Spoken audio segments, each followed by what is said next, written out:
Dear students, আজ আবার একটা গুরুত্বপূর্ণ ক্লাস নিয়ে তোমাদের সামনে হাজির হয়েছি।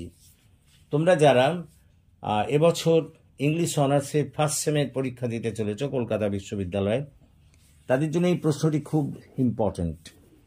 প্রশ্নটি হলো, what is gyre in the second coming? The second coming কবিতায় জায়ার বলতে কি বোঝানো হয়েছে? দেখো, এবারে এই বছরের পরীক্ষায় এই প্রশ্নটি কিন্তু দিতেই পারে। তো এসো আমরা সরাসরি প্রশ্নে ঢুকে পড়ি।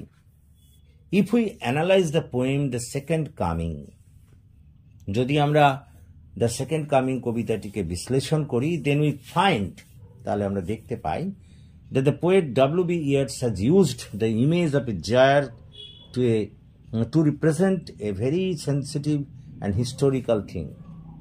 তাহলে আমরা দেখতে পাই, যদি আমরা এই কবিতাটিকে বিশ্লেষণ করি, মানে দ্য সেকেন্ড কামিং, তাহলে আমরা দেখতে পাই যে কবি W.B. Yeats তিনি এক্ষেত্রে একটা জায়ারের কল্পনা করেছেন, যেটা একটা ঐতিহাসিক ঘটনা এবং খুব সেন্সিটিভ, অর্থাৎ খুব অনুভূতিপ্রবণ ঐতিহাসিক ঘটনাকে তুলে ধরে।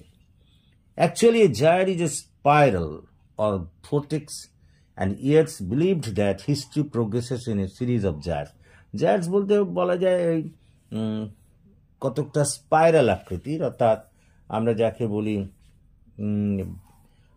কুণ্ডলী আকৃতির, এবং তিনি বিশ্বাস করতেন যে ইতিহাসও কিন্তু এরকম এই কুণ্ডলী আকারেই পাকাতে পাকাতে এগিয়ে চলে।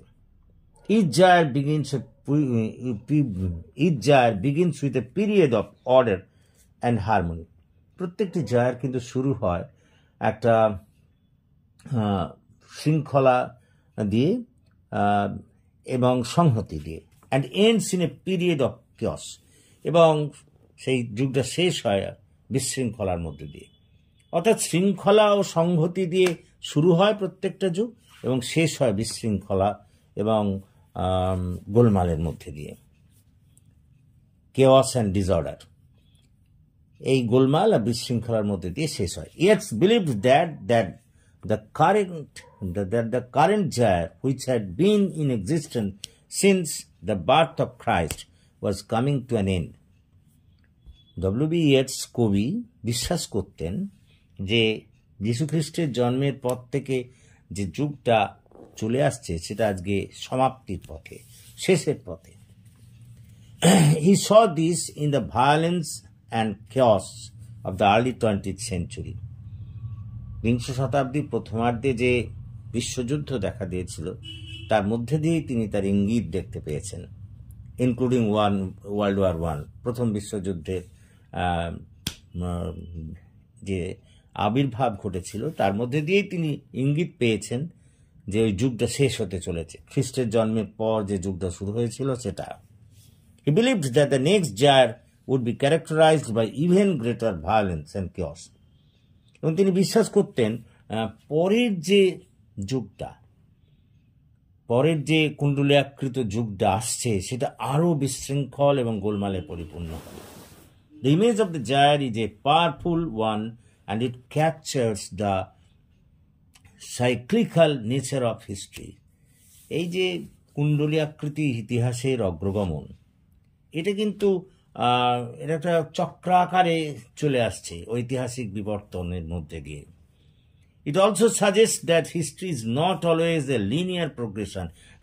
সরল রৈখিক গতিতে ইতিহাস কখনো যে পরিবর্তন হয় না, এটা তা প্রমাণ করে। And that there can be periods of great upheaval and change. এমনও সময় আসতে পারে যেখানে বিরাট ওলটপালট এবং পরিবর্তন হবে। এর মধ্যে দিয়েই জায়ার শব্দটিকে তিনি ব্যাখ্যা করেছেন। সো আশা করি তোমরা বুঝতে পেরেছ, এখানে জায়ার শব্দটি খুবই অর্থবহ। জায়ারের মধ্যে দিয়ে একটাই তিনি বলতে চেয়েছেন যে পৃথিবী ঐতিহাসিক ঘটনা পরিবর্তনশীল, শুরু হয় সংহতি এবং শৃঙ্খলা দিয়ে, কিন্তু শেষ হয় বিশৃঙ্খল এবং গোলমালের মধ্যে দিয়ে। তো প্রথম বিশ্বযুদ্ধের মধ্যে দিয়ে একটা জায়ার শেষ হয়েছে। প্রথম বিশ্বযুদ্ধের মধ্যে দিয়ে একটা জায়াত শেষ হতে চলেছে এবং পরের যে জায়াতটা আসছে সেটা আরও ভয়ঙ্কর হতে পারে বলে তিনি মনে করেছেন। তো আশা করি তোমরা বুঝতে পেরেছো, এবং যদি বুঝতে পারো তাহলে প্লিজ তোমরা আমার এই ক্লাসের কথা তোমাদের বন্ধুবান্ধবদের মধ্যে শেয়ার করো এবং তাদের ওই ক্লাসে যোগদান করতে বলো।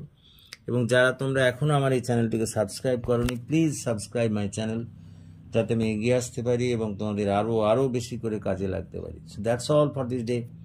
Thank you for watching and listening. So good night to all of you.